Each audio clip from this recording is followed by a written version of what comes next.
So what are you doing, bro? So I've been in sales my whole life. I did solar sales, and then I started a pest control company, did that, got divorced. So then I sold it and moved home. And This is when you were in Florida? yeah, and this is like a year and a half ago. And then wanted to use my skill set of sales, I wanted to use my skill set of sales, but with something more meaningful. You know, like sales is building rapport, breaking pre-op, making it so someone trusts you, and then identifying a problem and offering a solution. Wow. Right. And like I did that, but like I was selling pest control, solar, and it just wasn't fulfilling. So now I'm like a performance coach. Yeah. Where literally like I just sit down with someone, build rapport, break preoccupation, you know what I mean? Like build trust. And then like I'll be like, what's weighing heavy on you right now? They'll dive into something that's like really heavy on their mind, and I'll be able to spot like the cracks and kind of the way they're thinking, and then I'll help them like rewire that. Is this for dudes who are in sales? No, it's for just like anyone that struggles with their identity. I meet them all through social media, like through my podcast. Oh, do you? So they'll DM me and be like, I'm really struggling with this. Like, can we get on a phone call? Or like, can we talk? And I'll be like, yeah. And then I'll like pitch them on a 3-month, like every week, 2-hour meeting where we just sit down and dive into their identity and their way of thinking. And then, wow. Yeah. And then we just dive into like, why are you this way? And how is it not serving you? And how can we rewire that? So like you have a mindset and an inner dialogue that like gives you a better life. So what gave you the competency? Like, so obviously you've had to go through some shit to understand. Right. Yeah. I mean, I just feel like it all really just like I feel like it's a gift from God. Yeah. You know, and I feel like I've really tried to like exercise that gift. But honestly, like I've just had to rewire my identity. Like I had so many limiting beliefs growing up. Like, I mean, I was losing all my hair in high school. Like I'd play basketball and people would chant baldy at me in high school. And like, it was like, I mean, that at 16 years old, hearing like the other team like yell baldy at you every time you touch the ball. Oh, bro. Like my identity was like, oh, I'm worthless. Like, you know, and then people don't think I'm attractive. Like I thought my identity was wrapped up, not into like my character or my gifts or my talents. Like it was wrapped up into my perception. So I had to like totally learn how to rewire my brain to be like, no, like I am a man of value because of who I am, my gifts, my talents, my character, being a son of God, instead of if I have hair or not. You know what I mean? And so like, and that like, and then, I mean, being divorced, same type of thing. Like I'm excommunicated from the church right now. Right. Because of just the lifestyle I lived. And so what do you mean? Like what lifestyle? Well, if you want to get into that, I'd like to know like how do you get excommunicated? Yeah, so basically, I mean, you go through the temple, you make sacred covenants like that you won't, you know, for example, the law of chastity, like you won't have sex outside of marriage. And I made that covenant, went on my mission, came home, and then just like completely forgot about that and just lived a wild lifestyle out in Florida for years. Yeah. So then when I tried to Were you married? No, so I could kind of walk you through the whole story. Oh yeah, my bad. I you're good. Cutting you off. Well, no, like it just like we'll dive into it. So, like I mean, at a very young age, like your book says, like Satan convinced me that happiness was found in pleasure. Right. Right. So at a very young age, at like 13, 14 years old, like I dive into pornography, which leads to drinking, which leads to getting high, you know what I mean? Which leads to like hooking up in high school. And it was just like, I was so consumed in this world of like lust and just pleasure. And then I had a couple experiences. Like I was a really good athlete. I wanted to go play college basketball or football. And then I tore my ACL.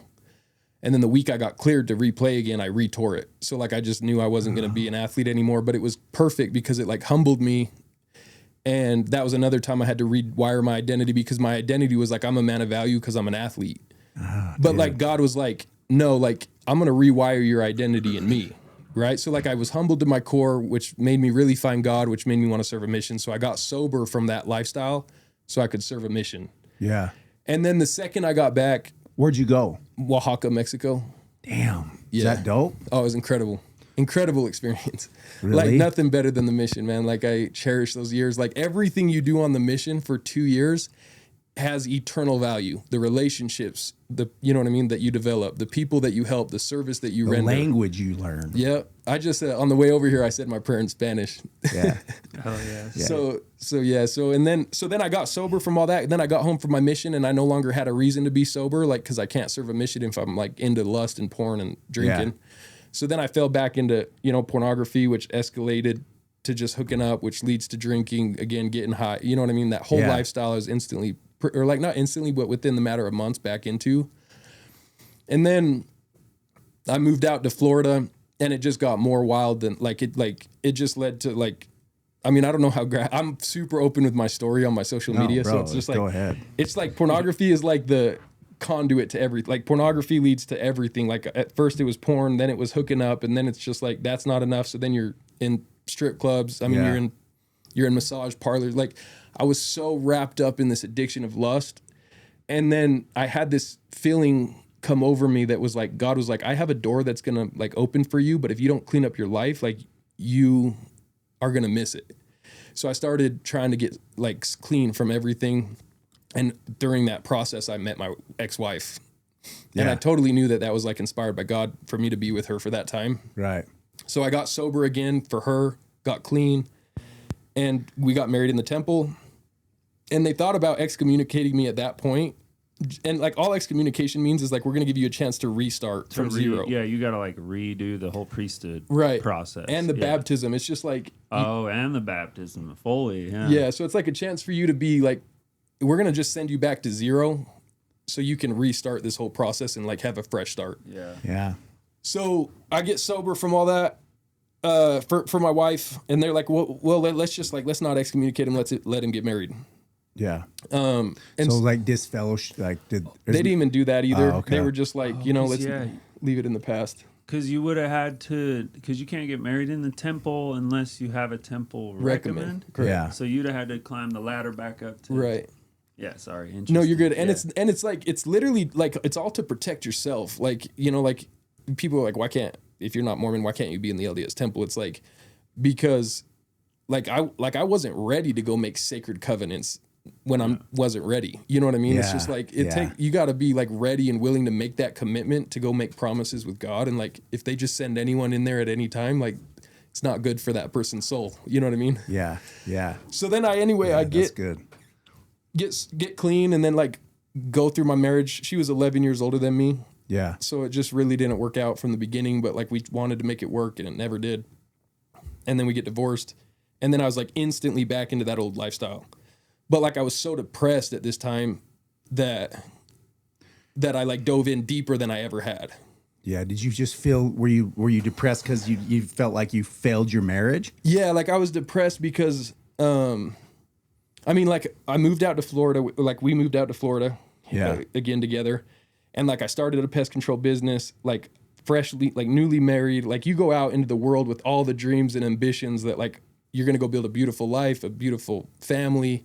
You're going to be successful. You know what I mean? And then within the matter of 12 months, like I'm divorced. I'm like living in my own little apartment now. Like we had a house together. It's like, and like all of a sudden it's just like everything that you had envisioned is like no longer an option. Yeah. And it's just like throws your world completely upside down.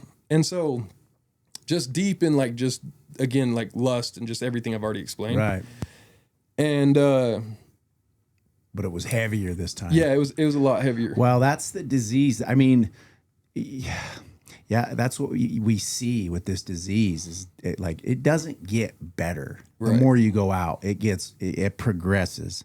Mm-hmm. So that sounds like what had happened. And that's like true addiction, like 101. Like I always thought like I can just like maintain it. Like I'm in control of it. And the second like it was porn, then it was like all of a sudden like now I need to get it in real life. You know what I mean? Yeah. It's like you can't, when you're like an addicted to something, you can't handle just a little bit of dabbling in it because it always leads to more. Yeah. And so like the more you get into it, just the deeper and deeper you Yeah. go until you hit rock bottom. Right. Right. And so, yeah, just, so I owned my own pest control company. I was too depressed to work. So I sold it. Like I had lost my wife. I had lost my home, right? I had lost my business.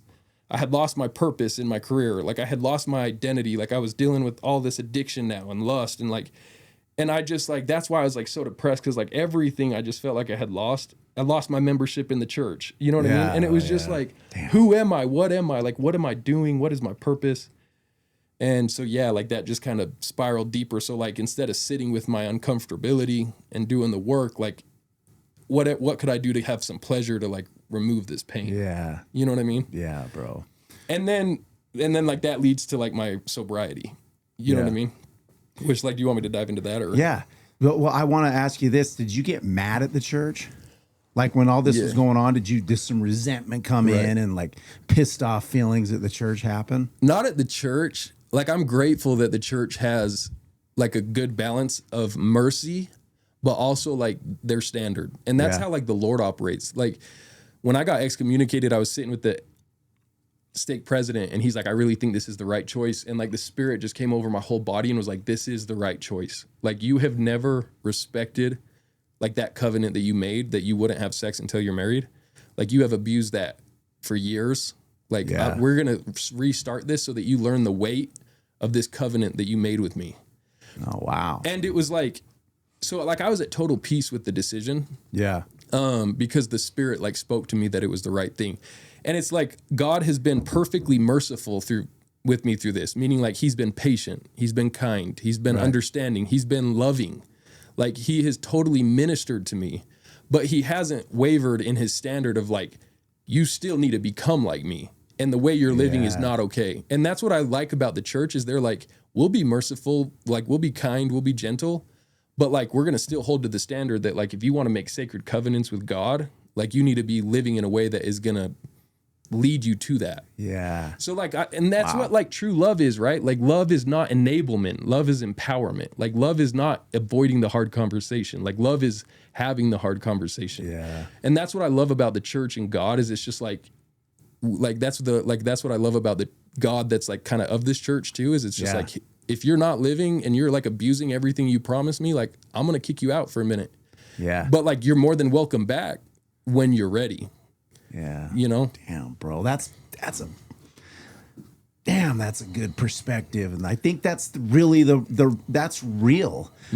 Cause I see that a lot of people with the church, they get mad and they take the wrong perspective. Like, I think that is don't you think that's the perspective that all the prophets and everybody that run the church, those 12 apostles and everybody, that's what they hope you capture. Right.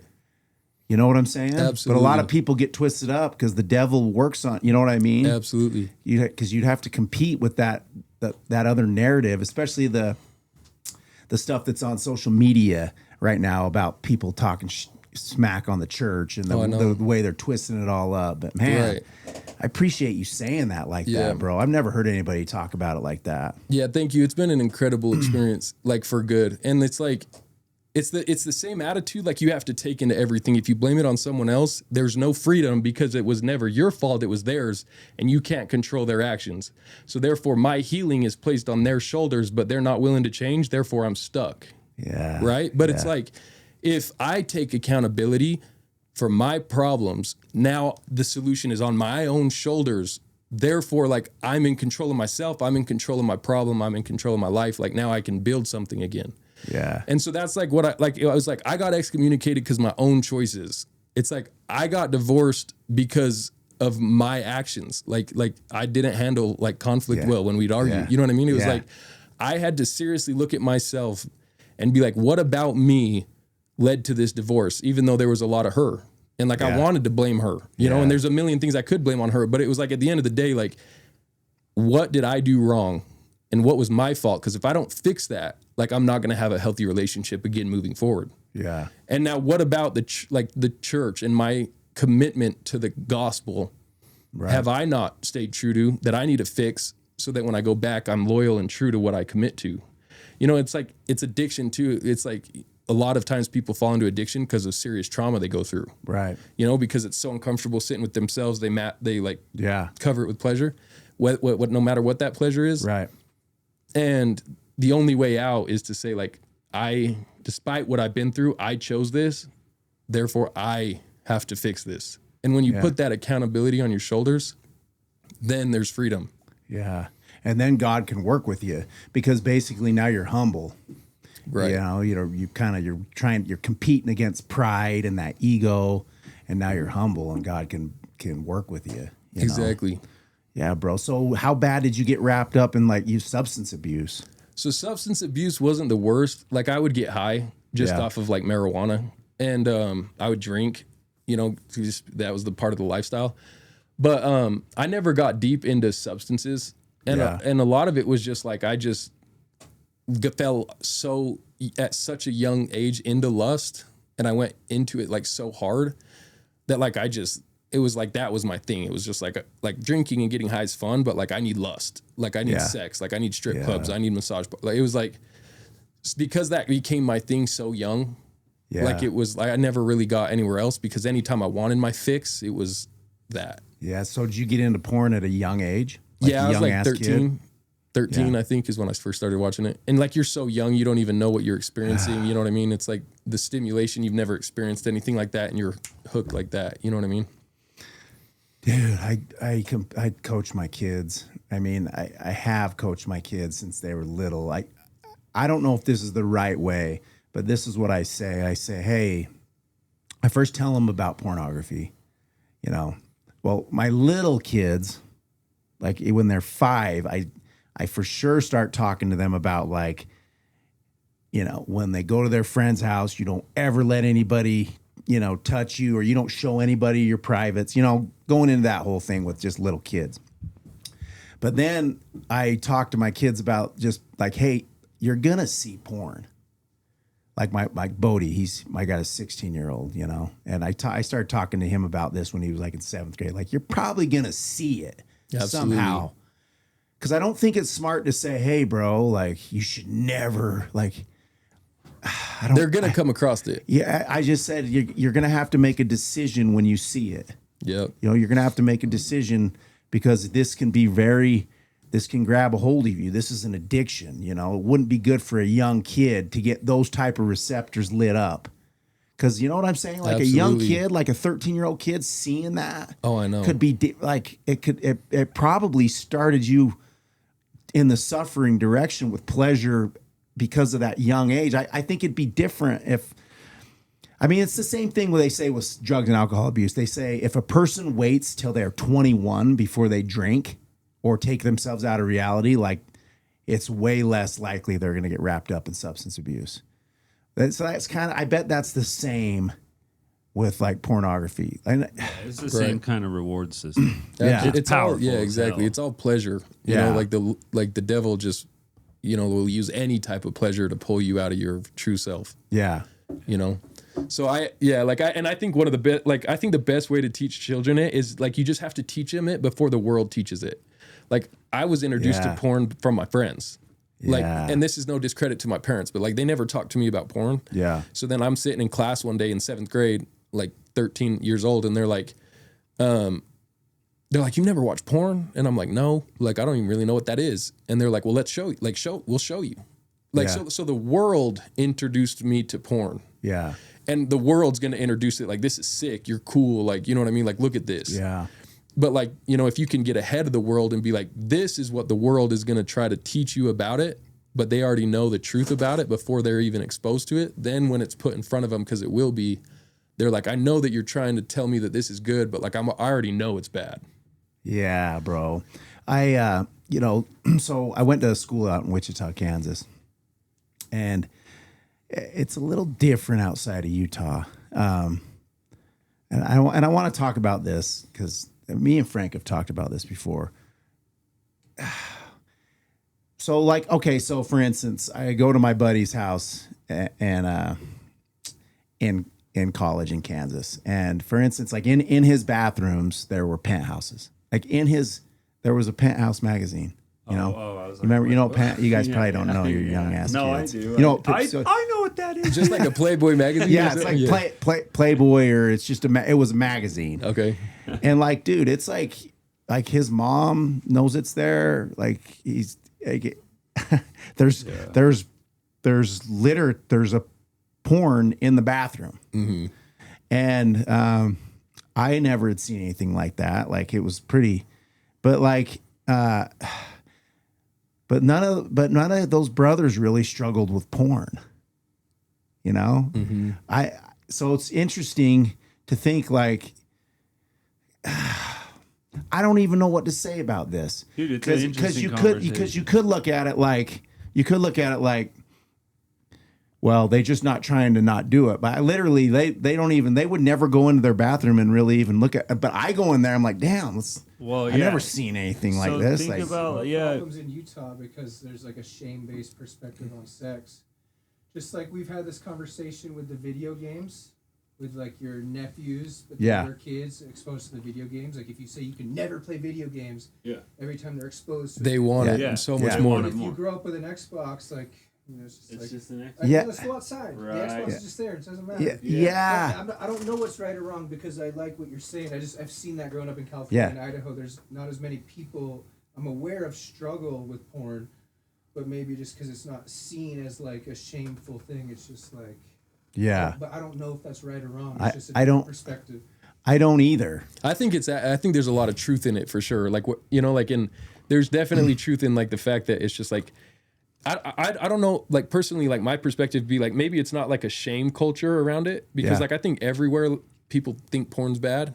Yeah. But it's more like we don't talk about sex really like here and it's because the church is so big. It's just like we don't talk about And so then it's just like then when sex is brought up, it's just like, or you see it, you're like, holy cow, like this is one of the most stimulating things. We never even talk about. It's like there's no casual conversation around it.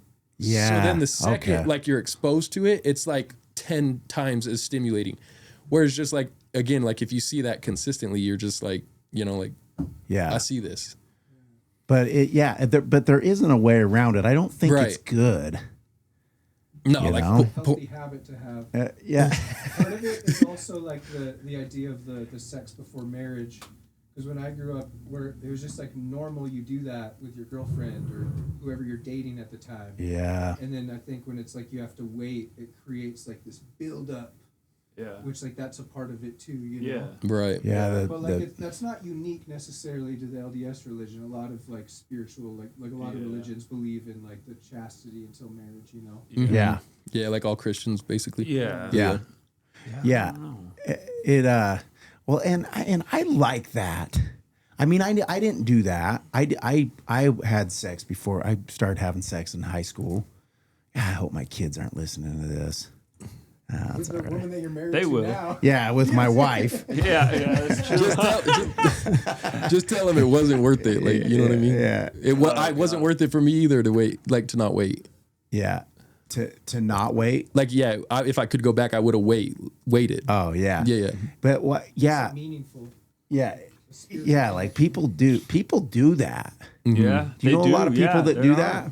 I don't really. That wait. But. Yeah. A decent amount, but like no, not most don't now.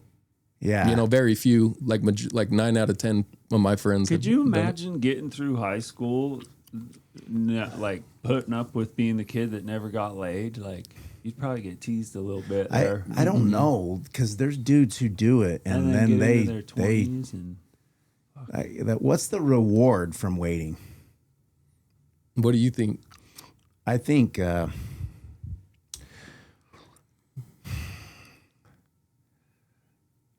I mean, if you do it with the church and you do that and you participate in the gospel like they tell you, then you in that system and make those covenants, and then you wait and you married your wife, both are virgins, and had, the first night you both had sex was on your wedding night, and then, dude, I think that's a pretty exciting time. I think that's incredible.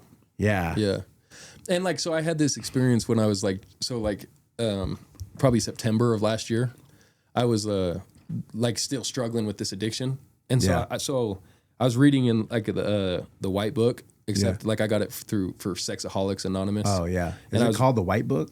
That's what they call it. Oh really? What do y'all call it? The Blue Book. Oh yeah, the Big Book. I mean. Okay. Yeah. So I was reading it, and it talks about sex, right? And it's just like. Obviously sex is like made for pleasure, but also like for oneness with your partner. Yeah. Right. And like and so I'm sitting there reading about this, and all of a sudden, like, this impression comes from the Spirit. And it was like, you have never looked at sex one time through your spiritual eyes. It has always been through your carnal eyes. Oh, wow. And like, it was like, and that's how, like, my carnal eyes, right, want sex for pleasure. Yeah. My spiritual eyes want it for oneness with God and with my spouse and to procreate. And so it's like, that is like an eternal and a beautiful emotion and like a thing that I can experience. Yeah. And this is all like temporary, quick lust, you know, and like lust leaves you empty and dead inside. Drops you in a hole. And then like this way though, it's the exact same action, sex, right? It's like this action leaves you empty, dead. And like, I just used her, she just used me. Like, we didn't get anything out of that. Damn. And then like, if you do it spiritually, it's just like, man, I just had the opportunity to connect and become one flesh with my wife. You know what I mean? Like, I had the opportunity to procreate and create a child. Like, I did this in the way that God ordained it to be. Like, therefore, it's beautiful. So it's like, you know, like, it's like to the kid at home that's like, should I do it? And they're in high school. It's like, bro, like, you're going to sell your mess of pottage. Like, you're going to sell your birthright for a mess of pottage, right? Esau and Jacob. Yeah. Esau was the older brother, had the birthright. Right. Jacob, the younger brother. Esau was so hungry one day, he's like, I'll give up my birthright for that food. Gives up the food for his birthright. And it's just like, that's literally what having sex before marriage is. It's just like, you're giving up this eternal, beautiful thing for like a little cup of pottage, like a 2-minute interaction. You know what I'm saying? Yeah. It's a hard world to be in and carry that I agree 100% with what you said. But it's a hard world to be in right now to try to compete and to try to stay with that. Would you agree? 100%. Well, it's like it says that Satan will rage in the last days. And like, we're absolutely experiencing that. Like, he is the most powerful he's ever been. But there's also more righteousness now than there's ever been. Yeah. Like, the war is getting bigger, and you know what I mean, for spiritual reasons. Yeah. So you think that's true with the church? Which part? Just like it's grown. Like, so I look at the church and I'm just blown away. Most beautiful cause on planet Earth. You know, that what they're doing with the temples. Like, I love what they're doing with the temples. Like, I look at being a part of the church and a member of the church as like, I'm a part of one of the greatest like organizations and coolest organizations. It's like, I don't think there's anybody on planet Earth that is doing what the church is doing. You know what I'm saying? Right. And I'm thankful to be a part of that. Mm-hmm. You know, and I really look at their annual report too, like, 'cause when I donate and I'm building water systems in the Congo and just what they do with everything, you know? Mm-hmm. So I look at the church, because I got other buddies that are saying, oh, the church, they're losing members by the thousands and all this. But I don't see that, because I see young ass kids like you and these a couple of these other dudes that I follow. There are 2 or 3 other dudes that I follow that I can't think of their names. Badass kids though, young kids just like you, who like are like on fire, and they're competing to get out of they're competing against those other voices against the church that because there's the negativity, there's people talking shit, there's, you know, and then I got these couple dudes and a kid like you, like, which I'm learning a ton from right now. So I see that the church is growing and prospering, but a lot of people would try to have you believe that thousands and thousands are leaving. What do you think about that? That's it. Yeah, no, I hear you, because I see everything too. You know, you see all the social media, you see all the anti-content, and like, I think it's all just part of God's plan. Like, I think people are leaving, because I've seen many leave. And I feel like people, like in my patriarchal blessing, it says, you will see many who have been active in building the kingdom of God leave. Yeah. And there's a lot of people from my mission that no longer go, who like were freaking warriors out there. I mean, like, they were on fire for it. And like, how do you get on fire, like so on fire for something that's not true? You know what I mean? But now, like, they stop that, exercising that spiritual muscle, and it's just like, then they fall back into the carnal desires, and then all of a sudden, like, it doesn't make as much sense. So it's like, you know, like Jesus says in the last days, like, I am going to weed out and separate the wheat from the tares. Right. And I think he's doing that everywhere, not only in the church. Yeah. So it's like in the world, many people are diving deeper and further into darkness. Right. And there's many that are of the church that are choosing that. Right. And then there's many of the world and of any religion. And there's many of our church that are grabbing harder and harder onto the gospel. And like, that's literally the plan. And that's literally what Jesus says. Like, in the last days, I will separate the wheat from the tares. And so of course that's going to occur in the church. So, you know, of course people are going to leave. Of course, like, he's going to divide the righteous from those that love evil. You know what I mean? Yeah. And so I'm completely at peace with it. And I think people are leaving. Yeah. But also, like, I see people like you that are the strongest and most bold and authentic in their testimony of the gospel than we've ever seen. Right. You know? Yeah. Thanks for saying that. What do you think about that? Like, I don't know. No, I love that. I do too, bro. You know, it's hard. I get this a lot. Apparently I don't look Mormon, you know, and I get that a lot. I'm like, oh, damn, you do the church, you know, why do you do the church, you know? And, you know, I get a lot of like, doesn't it make you feel guilty? And it does, dude. I mean, I think when you take Christ on as your higher power, like if you're not even in the church, you know, and you brought Christ, because Christ can hold you accountable. Because when you fall short of, you know, when you fall short, you're going to, because you felt the Spirit and what it was like to live on the covenant path, then you're why wouldn't you feel a little guilt? You know what I'm saying? It's the same thing if I eat perfect nutrition. And it's the first time I ever eat perfect nutrition, and I'm like, holy shit, like I feel amazing. And it was truth on that nutrition. I ate vegetables and meat, and it was beautiful. But then I relapsed back into 6 cinnamon rolls. Like, well, I'm gonna not talk to myself the greatest. Right. I'm gonna be a little upset, dude. I know better now, you know? So it's kind of the same thing when you take Christ on as your higher power. And that's why I love Christ as a higher power, because he can hold you accountable. Yeah, I agree. You know? And it's literally like when you develop that one-on-one relationship with Christ and like you're true to him, you're loyal to him. Yeah. Right? Like you're loyal. And then you go out and like do the complete opposite of what he asked. Like you feel remorse. Like it's like if me and you are tight and we spend years together building something. Excuse me, like building a sick business. Right. And then like I know that there's something that's going to really hurt you if I do it. Yeah. And I just am like, oh, I don't really care what he thinks. I'm going after what I want. Yeah. Like that's going to bring a sense of like guilt and remorse for my relationship with you. Right. And that's like, I think the same with Christ. It's just like when we build that relationship and then we walk away just because of our own desires. Yeah. We feel that way. Yeah. I think a lot of people don't understand grace.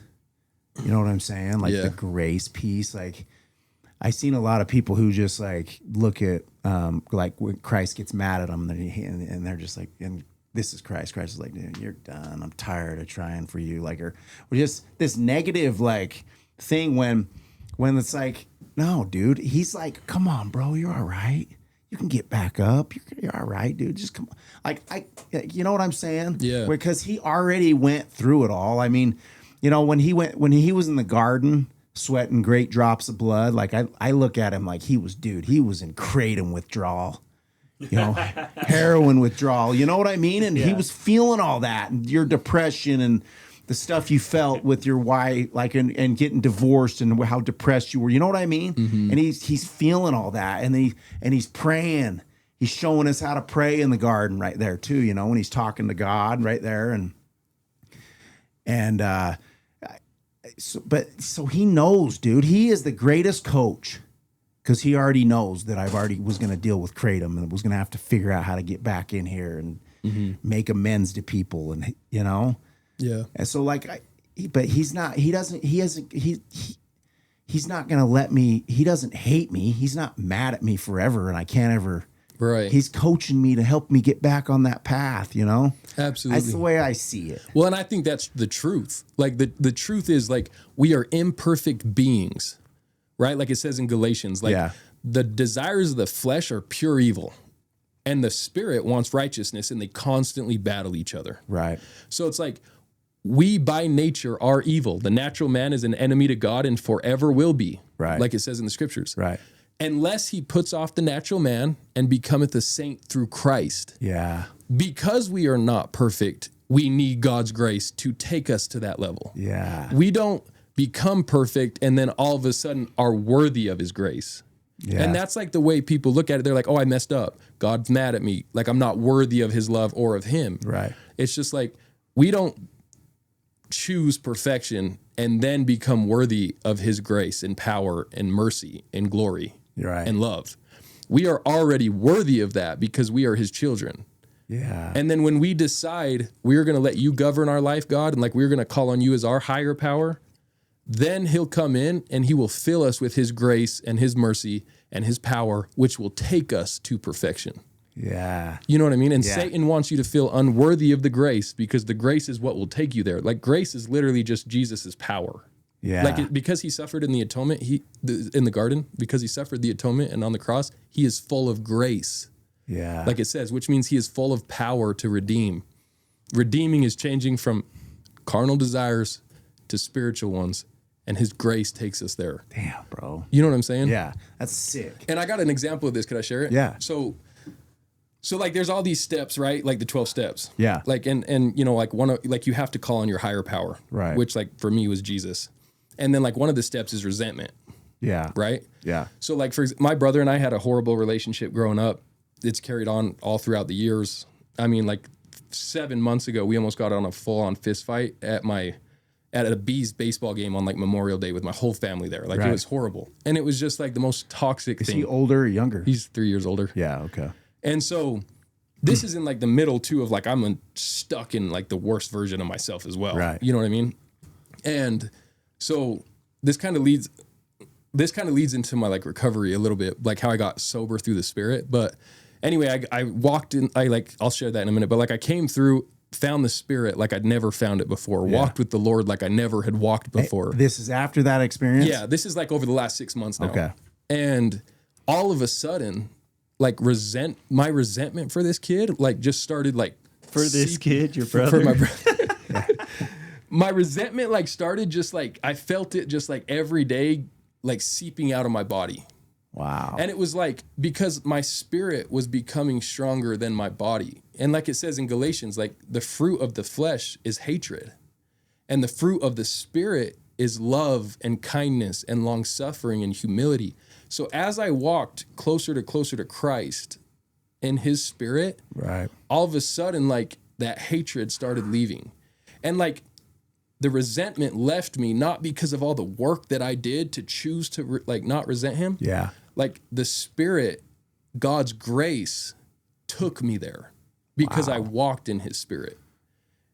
And it's like if you make Christ your highest power and your top priority every single day is to walk in his Spirit instead of in the flesh, everything else that you struggle with will, like the Lord will take his grace and mentor you through all that so that it eventually leaves. Like every other step of the 12 steps, I think is just a byproduct of making Christ your top, and every other one will fall into place. Yeah. Well, so talk about that, bro. How did you get there? Like what? Yeah. Like how did you? What do you mean walk with Christ? Like, see you, Frank. See you, Frank. Later, Love you, bro. Frank. Hey, Frank, it was See good you, to man. see you again, though. Fun. Yeah, absolutely. Thank you, Likewise. bro. Yeah. See you, You bro. guys for having cool talks. Hell yeah. Okay, so Well, I want to know how you did it. Like, I want to know, like, so what was that? How did you walk with him like that? And how did you make? I mean, you must have been suffering pretty heavy because most people won't wake up. Like, it sounds like you woke up to this extent if you weren't suffering deeply. right. So yeah, so like I mean, one of my worst points over this point was like I was in the strip club spending thousands of dollars, like just way too much money. Yeah. And like this might be, I don't know how. This just shows how like rock bottom I was. Yeah. So I'm like with this girl in the strip club, and then like halfway through, she's like, "I'm actually a man," and like but like she had no appearance of a man. Yeah. And I was like, "Are you serious?" And she's like, "No," because she like knew I was like, "Well, like what?" And then she's like, "What would that be bad?" And I'm like, "Yeah." Like anyway, like I get into this like kind of argument with this girl. I don't even know if she was. Oh, God. Yeah. And I'm like, but she totally looked like one. You know, like I mean, she was like she didn't have anything of a man, but Yeah. like but she said that she was a transgender. And I was like, what am I doing? Yeah. I'm like, this is where my addiction has led me. Like to being in the strip club, spending thousands of dollars, like the carnal flesh led me to this point. And I was like, I am at rock bottom. Yeah. You know and then I felt so enslaved. Like lust governed my every thought, my every move, and like every decision I made. Wow. And I couldn't drive past a strip club without like my entire nervous system spiking with adrenaline, and I couldn't like calm down till I got my fix. Yeah. So like I was governed by lust. Right. So I move home and I try to join a Sexaholic Anonymous group because I'm like, I need help. So you moved back here. Yeah. Okay. This is like September of last year. Right. Or So or August of last year. Okay. Move home and I'm like, okay, I need help. So I tried to join an SA group. And then like that just felt so dark there. Like the things that they were talking about, the things that they had done, like, I mean, it was even worse than anything I had been doing. And they were just openly talking about, I was like, I don't even want to hear these words. Yeah, you don't want to be around that energy. Yeah, so I was like, this isn't like the spirit energy that I need. Yeah. So then I tried to join SOAR. Like I like hit up Connor. I was like, I need help. But like my work schedule wouldn't let me be here other than like once or twice a week. So that didn't work. So I'm like, man, like what can I do? Like I start Googling like addiction recovery and I can't find anything. And then I got up one morning and I started reading my Bible and I read two parts over like 2 days. Yeah. And it said, the first thing I read was, God says, I have not come into the world to condemn it, but this is condemnation, that man loves darkness more than they love the light.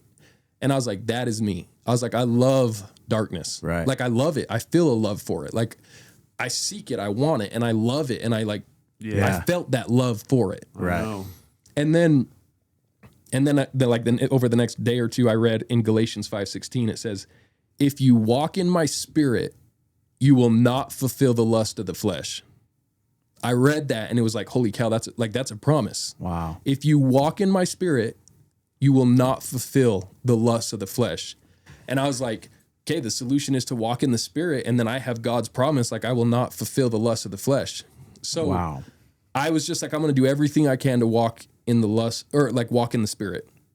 So I fasted over a 3-month period, like every Sunday, basically. Yeah. I mean, a full 24 hours, like diving into my fat, like full on. No water. No water, no food.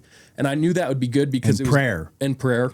And it was going to make it so like I was going to start, that's feeding your spirit instead of your body, because your body wants the food, right? Your body wants water, but you're refraining. And I was like, that's going to strengthen that muscle. Damn. And then I also had God's promise of like that fasting will bring serious blessings.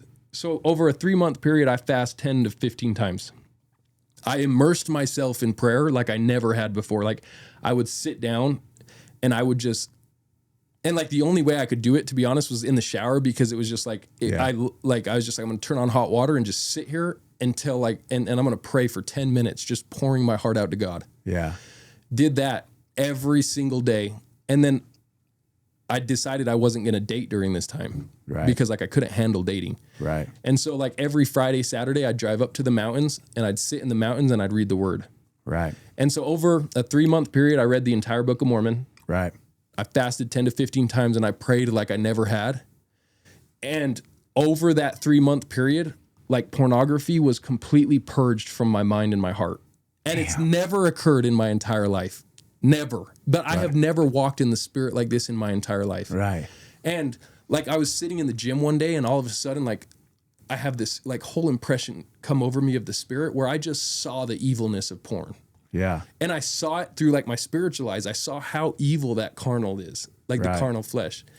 And it was like, a thing that I had never happened before. And so like I did everything I could to walk in the spirit, and the promise was fulfilled. I didn't feel the lust of the flesh.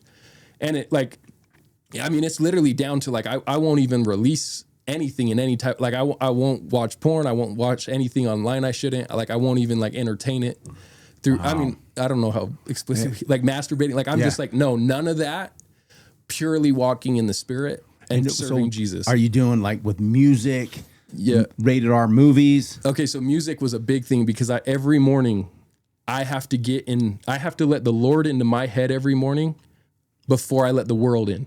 So like before I check social media, before I do anything, I have to get up, pray, a sincere, true prayer, and then at least read the word for 20 minutes. Right. And so I would do that every morning. And in my prayer, I'm like, God, my top priority is to walk with you.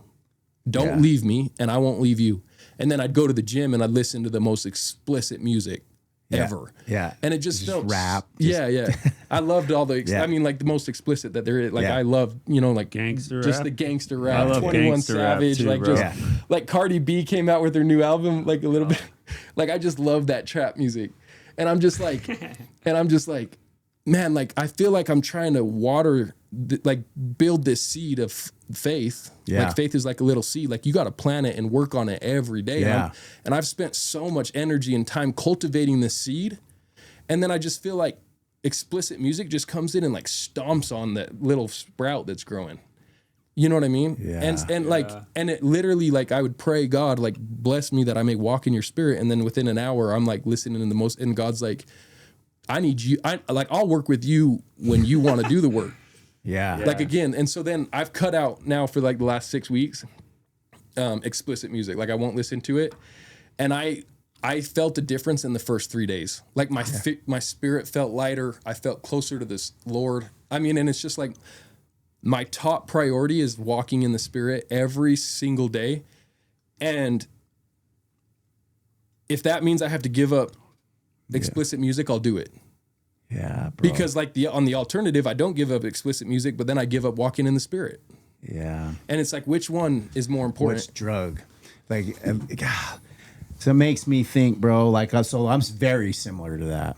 You know, I wake up and I'm always trying to use get God in my system as my drug. That's the way I talk about it, you know? Mm-hmm. But then, I'm the same way. The one thing I know I need to quit, and I have before, is swearing. You know, like, I like to swear.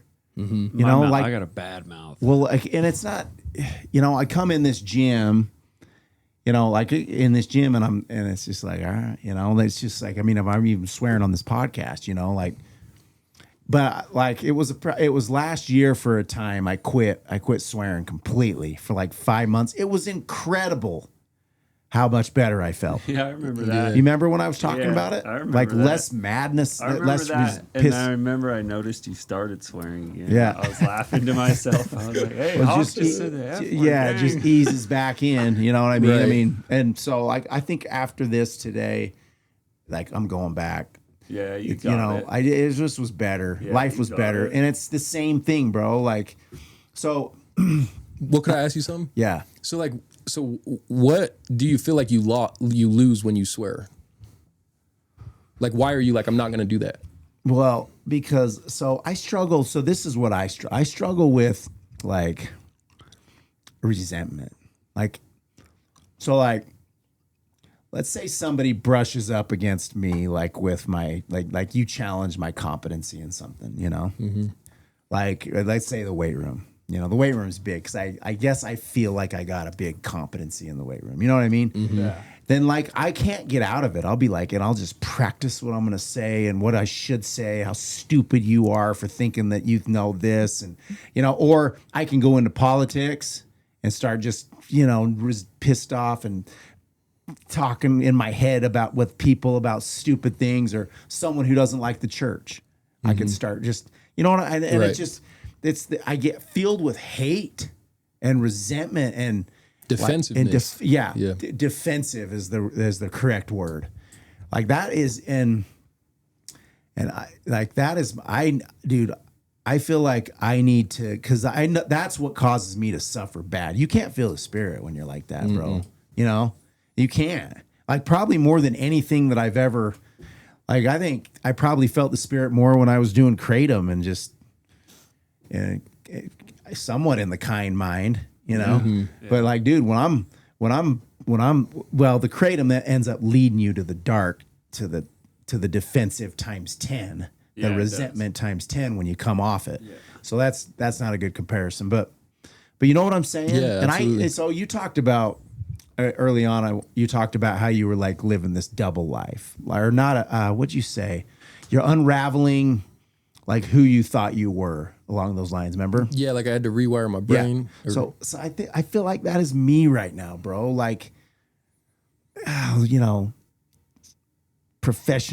baseball player, Wichita State, guy who started SOAR, written books, this whole thing. And I kind of developed this narrative in my head,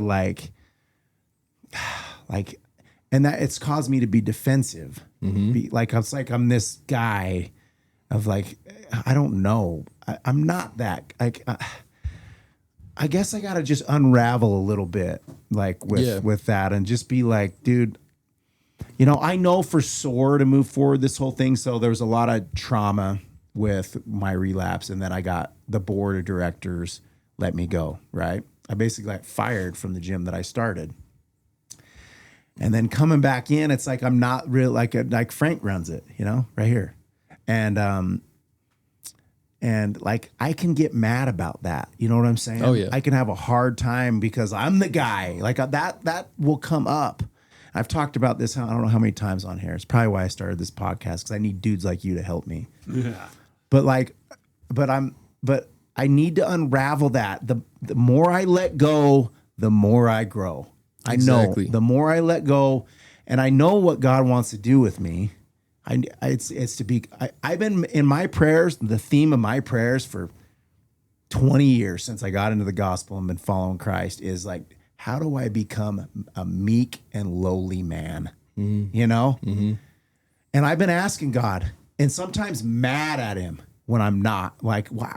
I pray for you to make me meek and lowly, and I can't ever do it. I have these outbursts. I get, but I know that that's what He's doing with me. Yeah. Well, He's given you the opportunities, right? And then you have to execute it. And that's where you need to make sure every day you're walking in the Spirit, so you have that help when you are at that pivotal moment. Do I get pissed off and defensive, or do I stay meek and lowly in heart? Yeah. The Spirit and God's grace will take you there if you take the first step. Yeah. But if your first step is you know what I mean? It's then the Spirit's now withdrawn and now you're, but if you're okay, this is my pivotal moment. My first step is towards you, Lord. Yeah. You step into that, then the Spirit will carry you the rest of the way. Yeah. You know what I'm saying? But your first step at that pivotal moment matters. And this is literally what I do for work. It's all identity rewiring. Right. And you dive into the incorrect programming of someone. For example, we all go through super traumatic things. Right. We mostly don't have a mentor or a coach to help us. Right. And so we just resort to building this inner dialogue and story and programming that's going to help us cope with it. But most of the time it's not effective, nor does it serve us. For example, defensiveness. Yeah. So when you get defensive in that moment, right. Okay, what is the root of that? What if you're being defensive and you have to, what are you actually trying to do? Yeah. So I think I just want people to perceive me a certain way. Yeah. I want to control how people perceive me, if that makes sense. That's interesting. I don't know. I guess I want to be good at what I do, for sure. I've always been like that with baseball, with everything. And I think I always really cared what people think of me. You know what I mean? It's always kind of afraid to be embarrassed. Yeah. I'm pretty afraid to be embarrassed. So it's just stuff like that. When someone questions me, and I think it's linked to the hard work I put in too, the hard work that I put into stuff. And then when I don't recognize people seeing that hard work that I put in, I get defensive about it. They don't see me this way. I'm the guy who started SOAR. I've got, two master's degrees and, written books. I kind of go, well, but that's not really me, dude. That's just some shit I've done. Right. But you've done that, but it's the man that you were that allowed you to do that. So right. For example, you said, I want people to think I'm good. Yeah. Okay. Well, what makes you good? Yeah. What do you think? You want people to think that you're good. Does being good mean that you have the approval of others? Because it sounds like that's what you're tying being good to. Damn. Or is being good being authentic and true to the message that you were delivering? Yeah, that is. Right? So that, that, for example, my social media, right? I'll have to show you, I'm super open about my whole story on it.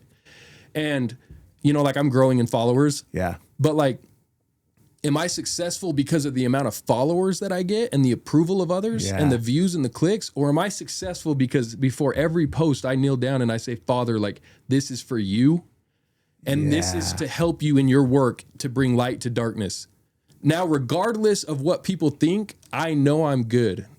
And I know that I am like operating in my highest self. Wow. Because I'm the authenticity at which I'm doing it and the reason that I'm doing it has nothing to do with what someone thinks of it when they hate it. Right. And now when I get hatred like on it, because people comment on it, because I talk about controversial stuff sometimes. Yeah. I'm like, don't even care what you think because this post isn't special because of what you think, but because of the message and the authenticity I have in God with it. Yeah. And so like, that's like what you have to do, right? Right. It's like, instead of thinking I'm worth something or I'm good or like because of the approval of others, right? What could you do instead? Yeah, it would be, my worth comes from my Heavenly Father. Exactly. Yeah. Like my worth comes from my Heavenly Father, and that's when I'm locked into that. Like that means I've turned my will and my life over to Him. And I've lived there and I like that. But I do relapse back over into fear. I take that will back and I'll relapse, dude. And bro, I mean, it gets so bad sometimes when because I hate how I feel. So, I mean, those are the times, I don't know how many more of those I have. I spin out of control. You know what I'm saying in my head? Where like, this last summer I had been on Lexapro for like 2 years. You know what Lexapro is? It's just an SSRI. It's like I got on it. I was having chest pain but anyway, the year that I got back, so when I got sober and I went to treatment and then was able to start coming back here and working with people and being a part of this again. Hardest year of my life, like because I had so much resentment and pissed off feelings for Frank and the board of directors. I mean, you can imagine, right? Absolutely. But I was wrong. You know what I'm saying? Like I was really wrong in the way that I was thinking. And it was dangerous thinking because when you think like that, you can say some things that could ruin relationships. Absolutely. I mean, it's like I thought, how many times I thought about just quitting SOAR. It's like, I'm fucking done with SOAR, Like, what? You know what I mean? Yeah. Like, what if I would have done that? Right. Yeah. Like, just drastic. And I'm not thinking right. But, like, there was times last summer, dude, when, like, and I think it was the SR, but, like, I got so bad with this type of stuff, this defensiveness, that I was literally suicidal. Like, I didn't want to live. Like, I was thinking, like, I can't. And I couldn't stop, like, the rehearsals and the spite, the spite and the trying to control everything, control what everyone thought about me. And then finally, bro, I was like, it's like, this is so serious. This is more serious. This type of stuff that I was dealing with was more serious than any drug I've ever taken. I never have felt so like wanting it all to end. You know what I'm saying? Right. And so I realized that, like, this is my spiritual journey, dude. Like, I got to figure out how to be a watcher. I mean, have you ever studied? Have you ever heard of a book called The Untethered Soul? I've read it. Yeah. One of the most incredible books. Yeah. My ex-wife put me on it. Changed my life. Yeah. Yeah. And, me too. Learning how to be the observer of your thoughts and that's what this man in the back is. The man in the back who observes, but where I'm falling short, bro, I think is just what you're talking about is like walking in the Spirit. And it's like the little things. I've been trying to quit swearing for years. And there's, it's like right now I'm watching Game of Thrones and I fast forward through the sex, but I still like, I probably need to if I'm being honest and I really want to do what you did, I'm probably going to need to get rid of Game of Thrones. You know what I'm saying? Well, it's just asking yourself, like, what do you want more? Because they're both pleasure. They're both like good, like we like it. Like it's both like, they're both pleasing. Right. To watch that show, like you like it. It feels good. It's entertaining. Yeah. But then it hurts your spirit. Right. And then it's like, well, then you don't hurt your spirit and you stay true to the spirit, but then you don't get to watch your show. It's like, okay, which one do you want to sacrifice? Right. Because each way is a sacrifice, but like you have to ask yourself, which one do I want more, and which one am I more willing to sacrifice? There's nothing that feels better than peace. It's and I know that. Like that's all I want. I haven't always had this problem with thinking the way that have gotten. Right. With the spite and the rehearsals. I mean, I had this lady come up to me the other day at I'm out at Clearfield, and she's I don't even know if I want to talk about it, but like the simplest, not even a hard comment, I take defensive, and I'm like, I got the fuck yous all day for somebody. You know what I mean? Yeah. Like, where's this come from? Right. Like, why are you giving so much power to one person? Yeah. And that's, but that's like what I'd love to dive into you with another day, because there's the defensiveness is the surface level thing. Right. Like, it's like, we got to dive into what about your identity and your programming is instigating the defensive feeling. Right. And like one thing I saw, like when you were talking, right. if it's okay, can I offer you a perspective? Yeah. So it's like, you were like, I want so bad for people to see me and what I've done. Yeah. Yeah. You're tying your value right to your people's perception of you. Right. You're giving your value as a man as I am valuable by how others perceive me. Then the second they don't perceive you the way you want them to, you're pissed. That's exactly it. Okay. But like, it's hard to be honest like this, right? Here, but but I'm tired of it. That's why I want to, Right. Well, so like, we'll go a layer deeper. So it's like, you're like, I want everyone to know, like, I built SOAR. Yeah. I did this. Right. Right. So again, you're tying everything that you've done to the value that others will give you in their perception of it. Right. Like, I'm valuable if people know that I made this, not Frank. Yeah. Okay. Yeah. You're not valuable because of what someone else sees in you. Right. You are valuable because your gifts and your talents. Right. And your gifts and your talents are from God and they're eternal. Right. Therefore, like, if you tie your value to your gifts built SOAR. Yeah. Okay. Your talents built SOAR. Right. So now, regardless of if anyone else knows that, it doesn't matter, because that's not why or where you get your value. Yeah. Your value is like, I know I built this, and it's my gifts and my talents and God that helped me build this. And that's all I need. Yeah. Anything else, like the praise, like, I'll accept it. Right. And I'll say thank you and I'll receive that. Right. But if anyone else perceives it differently, that doesn't matter what they think, because I know the truth myself. Yeah, bro. Wow. Young ass kid coming in here. There you go. Love it. I appreciate it. But this is literally like what I do for work. Like, my job is to spot like the cracks in someone's programming or their inner dialogue. Yeah, I like it. And that's my gift. Yeah. Like that is what makes me valuable. Not that I've dealt with a sex addiction, not that I'm excommunicated, not that I'm divorced, not what someone thinks about me on social media. It's like the chance that I can sit down here with you and like help you discover an alternative perspective that you maybe never had seen. Right. Like, there's nothing more valuable than that. And I don't care if anyone ever sees this, because my value is in living true to my gifts. Mm-hmm. Yeah. And because I'm living true to that gift and I'm doing it right now, I don't even care what anything else comes from that. Yeah. Because everything that's important to me is that right there. Yeah, bro. Yeah. Have you had to compete to learn this perspective about yourself? Or did you struggle with defensiveness? No. So I don't know how deep I want to go into this, but so just to shoot you straight, okay, because I'm open about this on social media.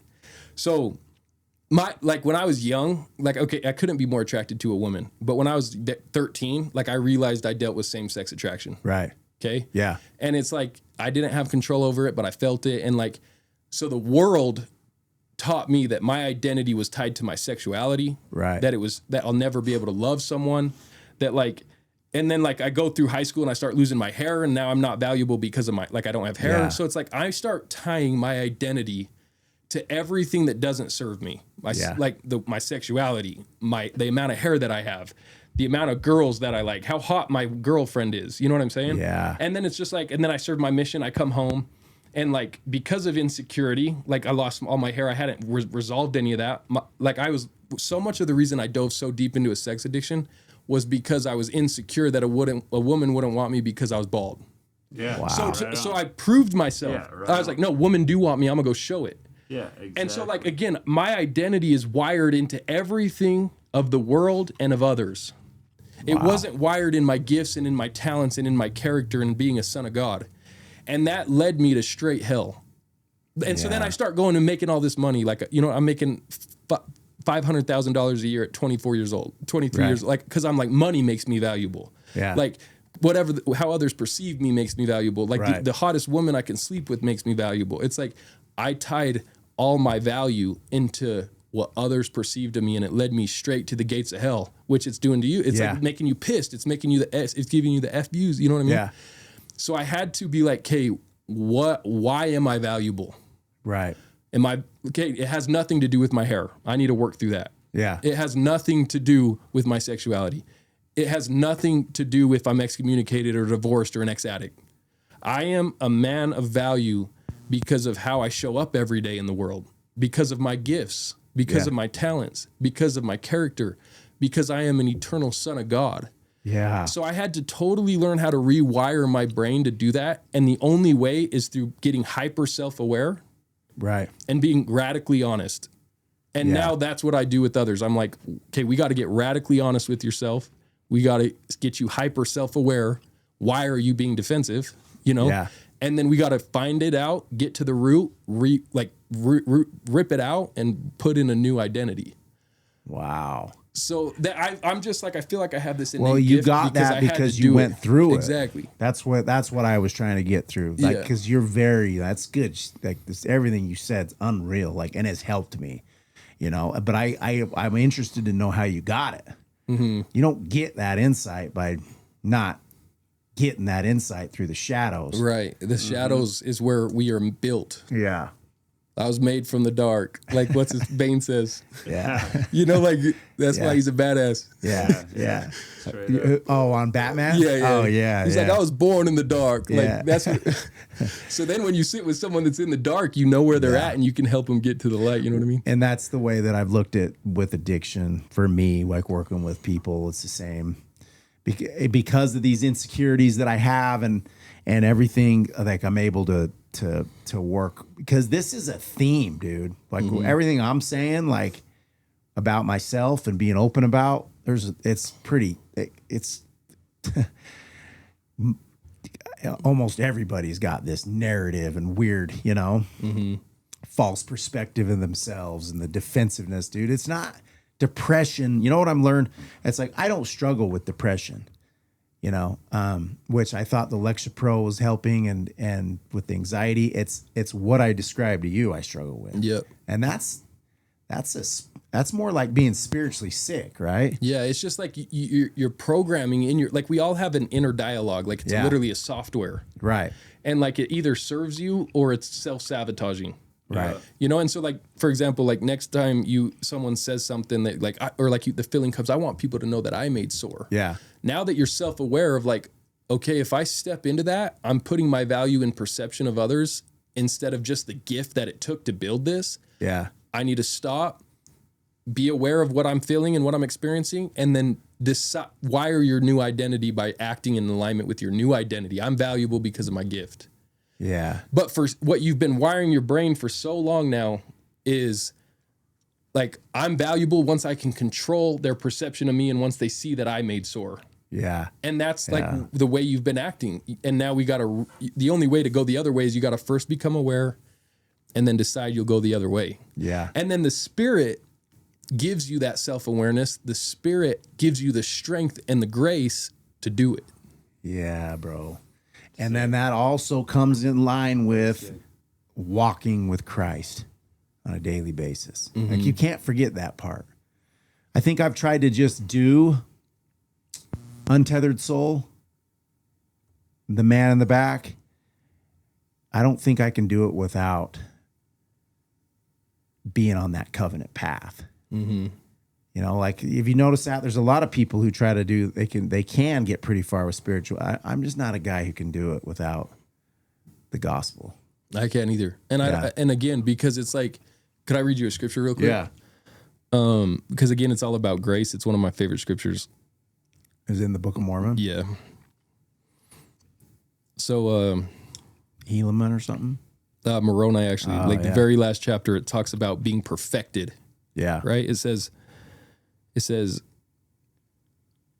okay. Yea, come unto Christ and be perfected in, yea, come unto Christ and be perfected in him, and deny yourselves of all ungodliness.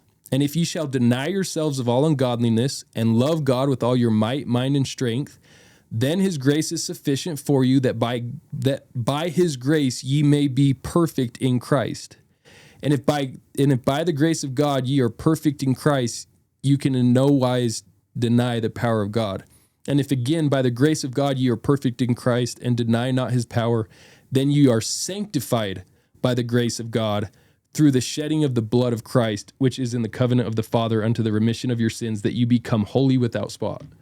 It's like the only way to perfection or our highest self is through the blood of Christ. Right. And it says that, but it says, come unto Christ and be perfected in him. Like his grace will take you there. Right. But our part is deny yourselves of all ungodliness. Wow. So it's like when you're watching Game of Thrones, is that what it was? Yeah. Are you denying yourself of all ungodliness? Right. You know, like that. And it's just like, because once you take that first step into denying all of ungodliness, right, then his grace is sufficient for you. Yeah. Yeah. And, but you're going to relapse back into old behaviors. Absolutely. You know, I think it's important because, like, it's just like swearing.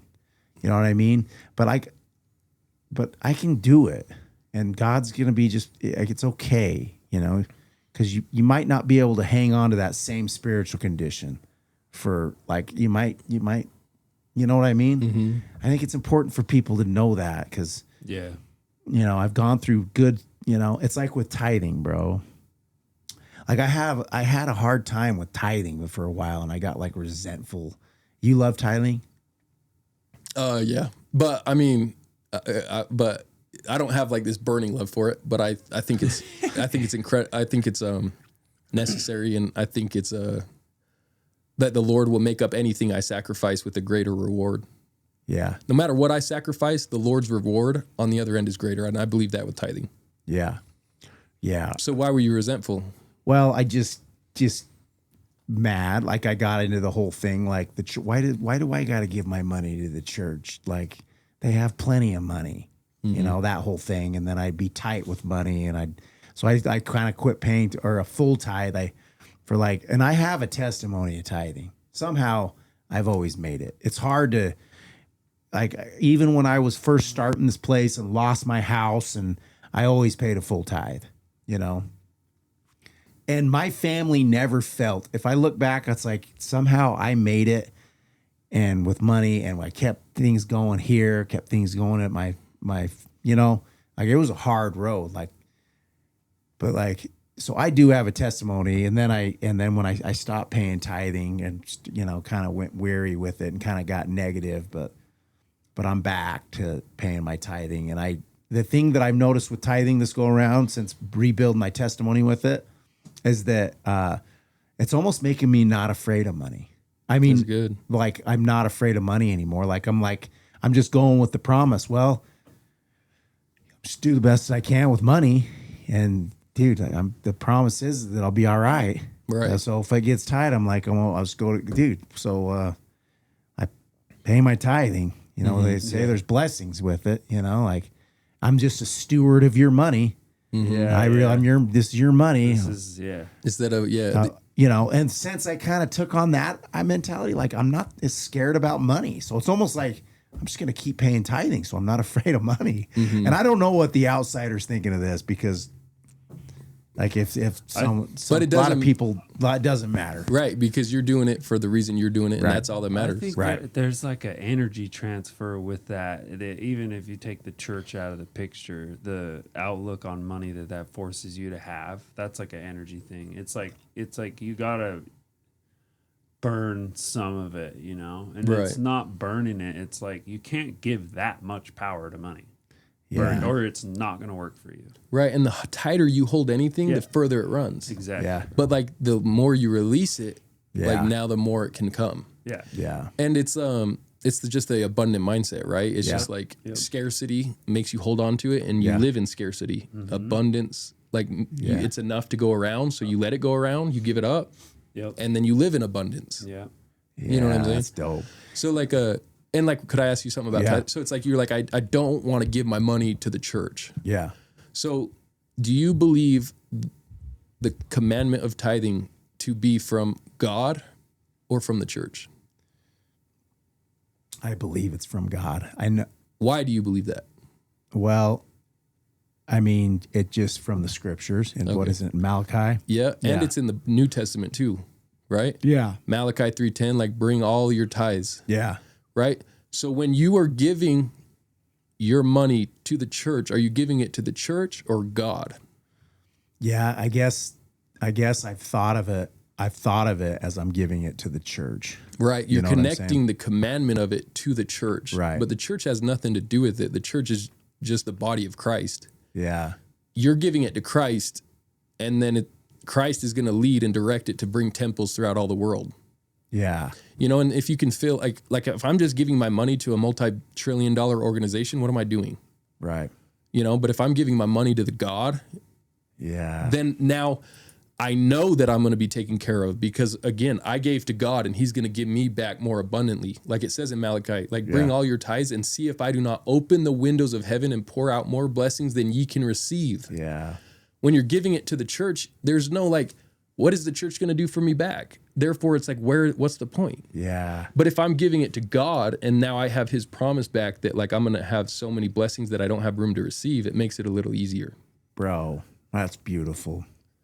Yeah. And I do look at, I told you before, I love the church and what they do with the money too. It's like, I love when they release their annual report and all that. Cause it's just sick. Like their, what is it? Their welfare program and their storehouse, bishop's storehouses are sick. Crazy. Like, yeah. I think they give $1.84 billion to humanitarian aid last year. Like Yeah. they just released it. And so I get pissed off at people who talk shit on the church too. Like that's a spiteful one.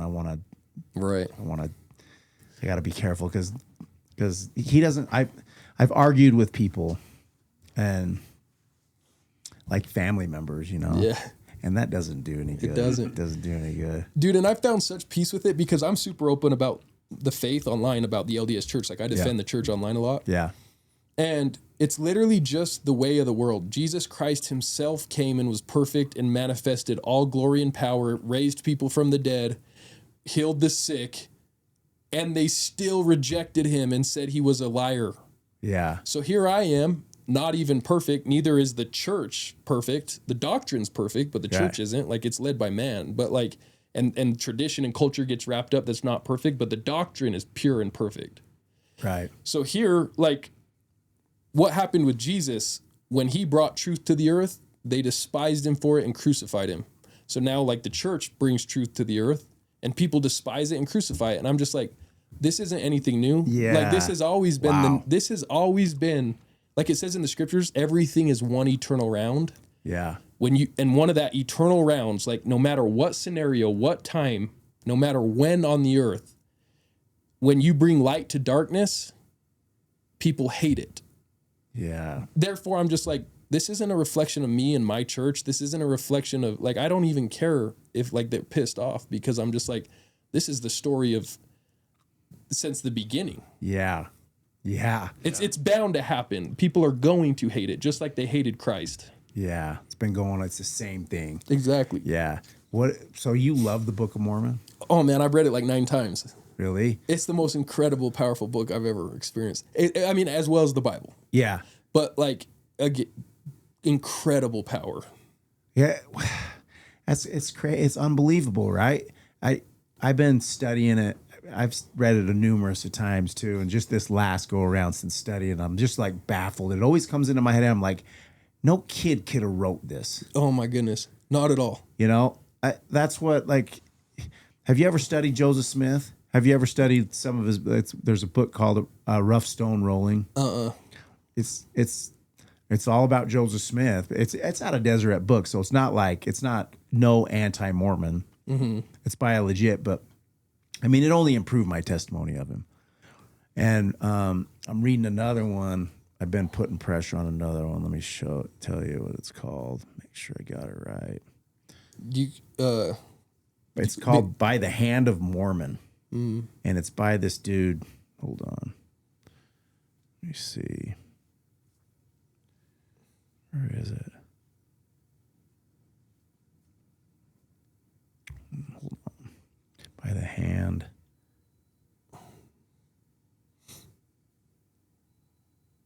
Yeah, right here. It's by this guy named Terrell L. Givens. Okay, what's it about? It's just about the Book of Mormon.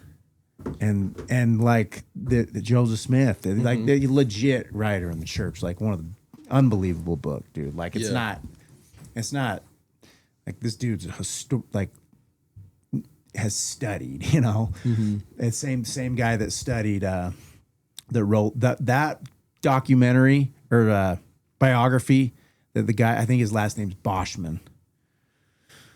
It's called The Rough Stone Rolling, is like probably the most incredible biography I've ever read. I'll have to listen to it or like look at it. Yeah, but I mean, dude, it also shows that Joseph Smith wasn't perfect. Right. Oh, absolutely not. Nor was that ever the story that he was going to be. Yeah. Like there were many times in Doctrine and Covenants where Jesus rebuked him. Yeah. You know? Yeah. Like just because you're a prophet doesn't mean you immediately take on the consciousness of God. Yeah. He was still a 24-year-old kid trying to run a church. Yeah. I mean, he still had a 24-year-old brain. But when the Lord wanted to use him to do something, he used him. Yeah. But then, you know, he let him go about his agency still. Yeah. You know, and that agency was that of a 24-year-old kid. Yeah. Do you know what I'm saying? Could I share one thing with this too? So like, you know, like the book, like one of the ways I know that the Book of Mormon is the word of God without doubt is how many spiritual truths are in just one verse. Right. So for example, this verse right here, 3 Nephi 11, when they see God for the first time. Right. Come down, because like Jesus visited this world, right? Right. Like the Americas, it says. And it came to pass while they were thus conversing one with another, they heard a voice as if come out from heaven. And they cast their eyes round about, for they understood not the voice which they heard, and it was not a harsh voice, neither was it a loud voice. Notwithstanding it being a small voice, it did pierce them to the center, insomuch that there was no part of their frame that it did not cause to quake. Yea, it did pierce them to the very soul, and did cause their hearts to burn. Wow. Anytime I have had a spiritual, true manifestation from the Spirit, it was a still, small, quiet little voice that pierced my soul. Yeah. Right? Yeah. That is exactly how it's described here. Yeah. Okay? Joseph Smith, 200 years ago, if he is led by the devil, because everything is either led by the devil or it's led by Christ. Right. Because he either really saw Christ or he lied. Right. He either really translated golden plates or he made it all up. Right. So it was all done by the devil or by Jesus. And it's like, for him to write so many beautiful truths in one verse of 531 pages, I'm like, there is no way that a kid inspired by the devil in the matter of 3 months could write a book that has so many spiritual truths. Yeah. You know what I'm saying? It's like, bro, when I read this stuff, I'm like, this is so true. Like it is the word of God written by sacred prophets. Yeah. You know what I'm saying? Yeah, bro. And when people, that's funny how many people think it's like they won't read the Book of Mormon. They think it's like of the devil. Mm-hmm. I'm like, that does, the Mormon church, the members, you could probably ask chat right now and say, what religion lives their religion the most? What do you think it would say? Jehovah's Witness? No, just kidding. Yeah, well, it could. It could. Those guys are like riveted on their beliefs. Like, but I think people give us that compliment a lot. Like I've never seen I mean, I hate to say that because I don't know, but like that little book has created so much art, beautiful art. The devil's not interested in creating beautiful art. Exactly. That And testifies of Christ. and causing people to be Christ-like. Right. I mean, I've been reading the Book of Mormon sometimes, and I've been in the worst mood and mad at 10 people, and then next thing you know, I'm sending out nice texts. Yeah. You know what I'm saying? Brings Like the spirit. yeah, like it doesn't. And so it's like that type of book. You know, I don't know. I just let's write like I saw this funny video the other day on Instagram, and it was like how non-Mormons think that like Joseph Smith was inspired to translate the Book of Mormon, and it's like the devil standing over him, and he's like we're gonna create a whole new gospel, and like Joseph Smith, it's like all acting, like it's and he's like, okay, like let's do it, and he's like, so what's the new gospel? And he's like, write that Jesus Christ is eternal, and he's like, isn't it like supposed to be a different gospel? And he's like, write it. Like, and so he writes Jesus Christ is eternal. Right. And then it's like, write that only through Christ can you be saved. And he's like, I thought we're like building a different gospel. You know, like why would the devil write all the words of Christ that he's used? You know what I'm saying? Yeah. It's just like if the devil was inspired by it, it would not write that Jesus is eternal, that only through Christ can you be saved. Only through the blood can you become perfected in him by denying like it said, deny yourself of all ungodliness. Yeah. And become a saint through Christ. It's like if Satan's the one behind the scenes making all that, why would he say that? Yeah. Bro. You know what I'm saying? Yeah, dude. That is good, man. It's incredible how well you know the gospel. You retain stuff really well, huh? Thank you. Yeah, it's just like I immerse myself in it. Yeah. Yeah. But you retain it well. Because I immerse Thank myself you. in it too, and I don't got it like that. That's a gift. Thank you. Yeah. Being able to hold on to it and be able to freaking bring it out like that, dude, that's sick. Thank you. Yeah. Yeah, I think it is a gift of the Spirit too. Well, yeah, because I mean the way you can rattle off. But I was saying, dude, like all these young ass kids. I wish I could think of. I don't have Instagram on my phone right now. I'll send it to you. This dude I follow, but he's like you. He's like on it, and he debates people. He'll debate. Like he's got a YouTube. I've watched a couple of them. Like he'll debate other people talking about the Godhead and the Trinity, and you know what I'm saying? Right. And like this dude is unreal, you know. And it's like all these guys who went on missions and they immersed themselves in the gospel for a couple years. And well, so like in the Bible too, it says in the last days, young men and young women will prophesy. Yeah, and that's literally like everyone on social media right now is 20 to 30 years old. Yeah, and they're just bold for Christ. Yeah. Like that, like just like I will share Christ, and I don't care what I have to expose to do it. I'll share His redemption, and we're literally witnessing that. So many young men and women, and even outside of the church, like just Christian. Yeah, that's just social media in general. Like, that's Christianity in general. Christianity. Yes. Seems like it's on the up, huh? Like 100%. Yeah. Well, it's just again the Lord's weeding, like the dividing the wheat from the tares, and the wheat is getting bigger and better and stronger, and the tares are getting bigger and stronger too. Yeah. You know what I mean? Like it's like, and we're seeing that division get more and more, and that's what the Lord promised in the last days, and we absolutely see that occurring online. Yeah. The righteous are becoming more righteous and more bold for Christ. Like the wicked are becoming more wicked, and we see that division. That's exactly what Christ said will happen in the last days. Damn, bro. Bro, it's crazy. Like we are literally living in the last minutes of the world. Yeah, that is crazy. I don't want to go too deep because we've been going, but I think about the freaking my favorite doctrines, the premortal existence. Yeah.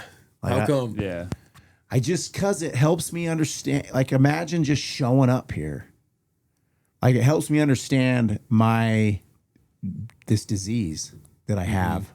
And why I've had to go through things because, you know, I believe that I knew I was going to come down here and be that, and you know, and I rose my hand and shouted for joy like it talks about in Job, you know, and then came here and then you know I had to go through some hard things to learn, and now I've turned my will back over to Christ and worked that repentance process, but it helps me make sense of like, damn, I got a purpose, like I know that I was in the premortal, as opposed to just showing up here. Yeah, absolutely. I love the premortal existence doctrine. Yeah, and it's like it's literally okay that you went the route that you did, because it's like literally like in the temple, right? Yeah. Jesus is like, we will prepare a world so that they may go and live thereon. Yeah. So that they may learn for themselves the difference between good and evil. Right.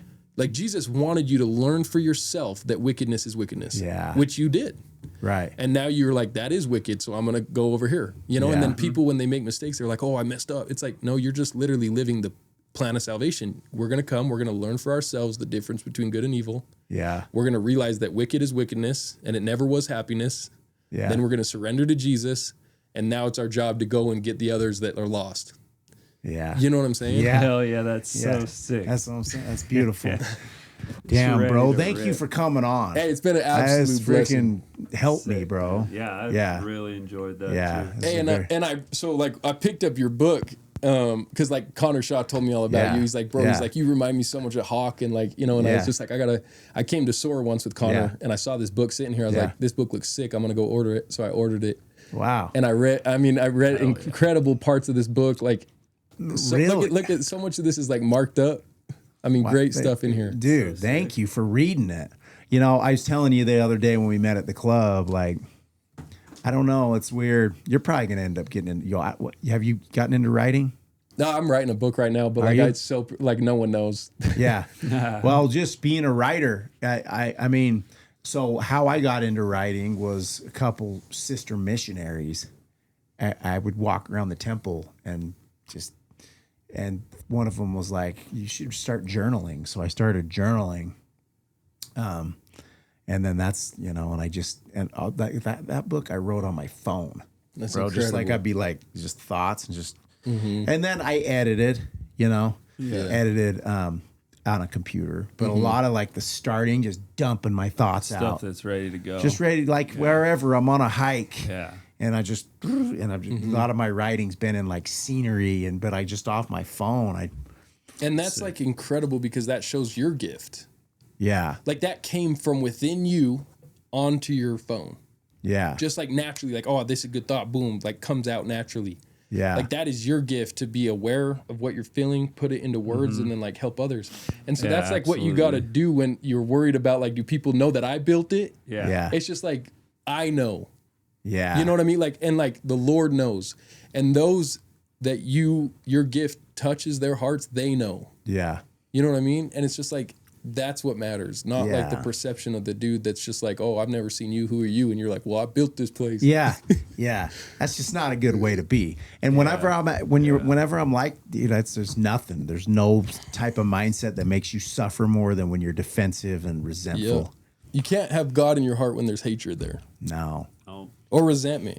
At least when you take a substance, you can feel God at the beginning. Yeah. Yeah.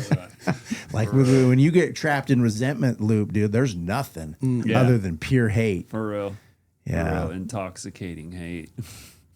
Well, thank you, bro. Hey, it's been a pleasure, That was Hawk. sick. I've absolutely Yeah. like look Yeah. forward to meeting Yeah. you one day more. Let me know. I'll get on yours if you want to do Yeah, it. well, I'm We planning we on do it. the same thing. I mean, Yeah. yeah, bro. All right, thanks.